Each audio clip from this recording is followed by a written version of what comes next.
अथ पञ्चमोऽध्यायः। अर्जुन उवाच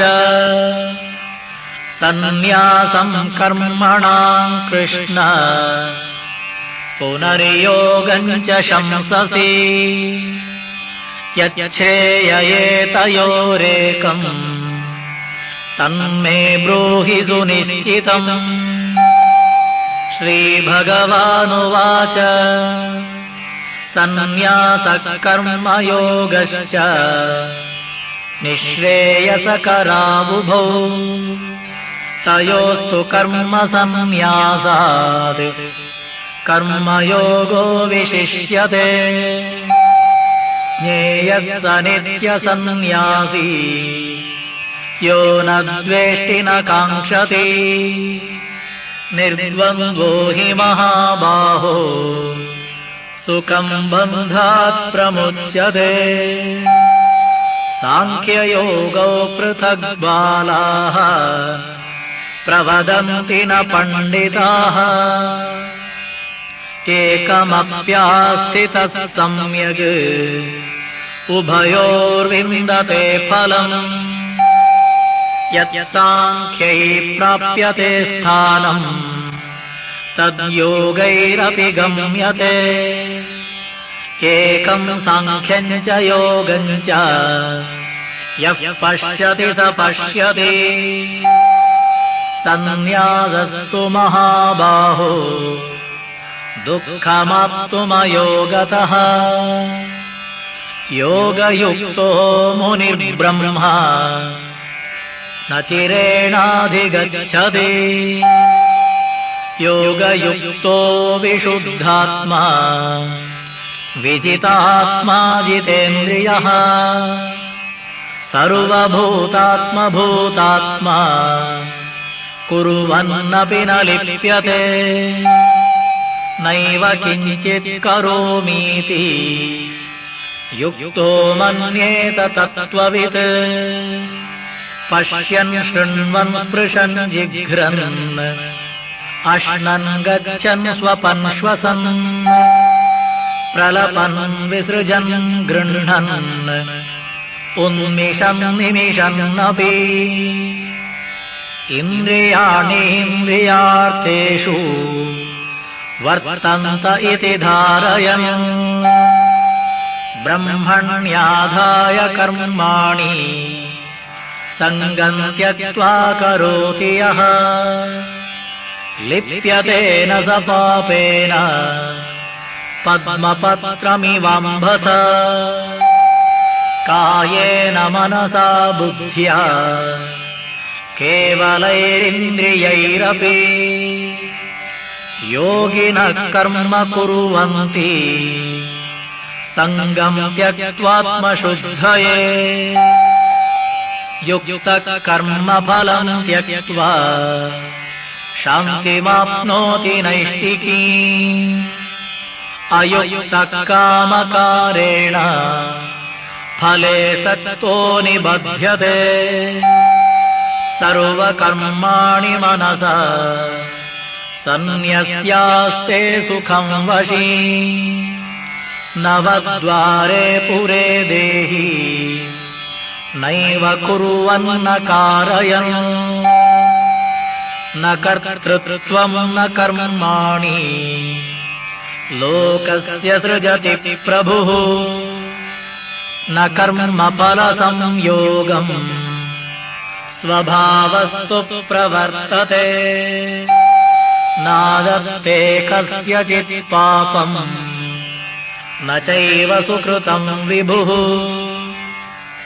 अज्ञानेनावृतं ज्ञानम् तेन मुह्यन्ति जन्तवः।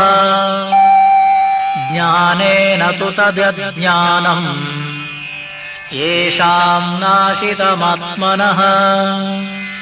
तेषाम् आदित्यवज्ञानम् प्रकाशयति तत्परम्।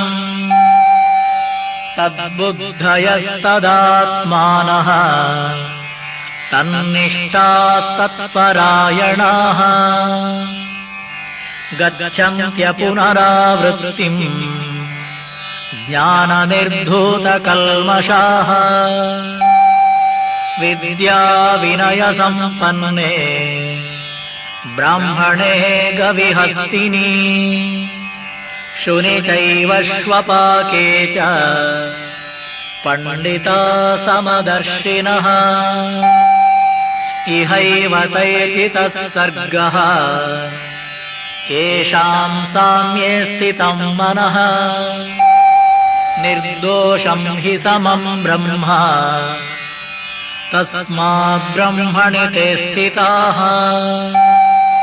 न प्रहृष्येत् प्रियम् प्राप्य नोद्विजेत् प्राप्य चाप्रियम् स्थिरबुद्धिरसम्मूढः ब्रह्मविद् ब्रह्मणि स्थितः बाह्यस्पर्शेष्वसक्तात्मा विन्दत्यात्मनि यत्सुखम् स ब्रह्मयोगयुक्तात्मा सुखमक्षयमश्नुते ये हि संस्पर्शजा भोगाः दुःखयोनय एव ते आद्यन्तवन्तः कौन्तेय न तेषु रमते बुधः शक्नोति हैव यः सोढुम् प्राक्शरीरविमोक्षणात् कामक्रोधोद्भवम् वेगम् स युक्तः स सुखी नरः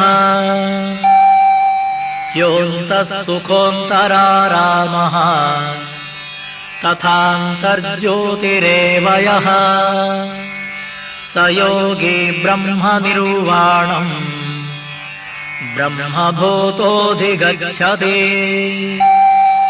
लभन्ते ब्रह्मनिर्वाणम् ऋषयः क्षीणकल्मषाः छिन्नद्वैधायतात्मानः सर्वभूतहिते रताः कामक्रोधवियुक्तानाम् यतीनाम् यतचेतसाम्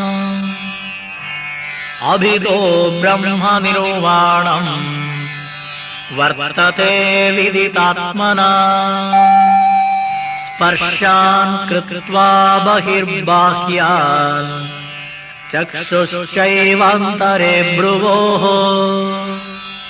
प्राणापानौ समौ कृत्वा नासाभ्यन्तरचारिणौ यतेन्द्रियमनो बुद्धिः मुनिर्मोक्षपरायणः विगतेच्छाभयक्रोधः यः सदा मुक्त एव सः भोक्तारम् यज्ञतपसा सर्वलोकमहेश्वरम् सुहृदम् सर्वभूतानाम् ज्ञात्वा माम् शान्तिमृच्छति ॐ तत्सदिति श्रीमद्भगवद्गीतासु उपनिषत्सु ब्रह्मविद्यायाम् योगशास्त्रे श्रीकृष्णार्जुनसंवादे कर्मसन्न्यासयोगो नाम 5मोऽध्यायः।